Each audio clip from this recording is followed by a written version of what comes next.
বিশ্বে অনেক কিছু হওয়া এখনো বাকি আছে। এখন যা দেখছি এগুলোই সব না, এগুলো চলে যাবে। সময় কি হবে? চলে যাবে। আরো নতুন সময় আসবে ইনশাআল্লাহ তাআলা। আমাদের দায়িত্ব কি? আমাদের দায়িত্ব পরিস্থিতি বুঝে দিন ধরে রাখা, আমল করা এবং মানুষকে দিনের দিকে আহ্বান করা। আমরা যদি দায়িত্ব পালন না করি তাহলে কি হবে? আল্লাহ পাক আমাদেরকে সরিয়ে দিয়ে নতুন কওম নিয়ে আসবেন। আল্লাহ পাক সূরা মুহাম্মাদে বলেছেন, ওয়া ইন তাতাওয়াল্লাউ, তোমরা যদি মুখ ফিরিয়ে নাও, ইয়াস্তাবদিল কওমান গায়রাকুম, আল্লাহ পাক নতুন কওমকে তোমাদের জায়গায় স্থলাভিষিক্ত করবেন। সুম্মা লা ইয়াকুনু আমসালাকুম, তারা তোমাদের মতো হবে না, মানে আমাদের মতো অপদার্থ হবে না। উম্মার বিজয়ের শর্ত কি? আল্লাহ সূরা মুহাম্মাদই বলেছেন, ইন তানসুরুল্লাহ ইয়ানসুরুকুম, তোমরা আল্লাহর দ্বীনকে সাহায্য করো তবেই আল্লাহ তোমাদেরকে সাহায্য করবে।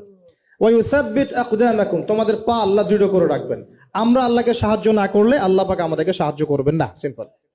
আল্লাহ পাক সূরা রা'দের মধ্যে বলছেন, ইন্নাল্লাহা লা ইউগাইয়িরু মা বিকওমিন হাত্তা ইউগাইয়িরু মা বিআনফুসিহিম, আল্লাহ পাক কোনো কওমের অবস্থা ততক্ষণ পরিবর্তন করেন না যতক্ষণ না সেই কওম তার নিজের অবস্থার পরিবর্তনের চেষ্টা করে।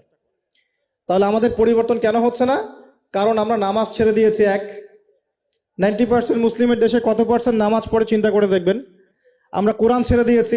90% মুসলিমের দেশে কত পার্সেন্ট বিশুদ্ধ করে কোরআন তেলাওয়াত করতে পারে একটু খোঁজ নিয়ে দেখবেন।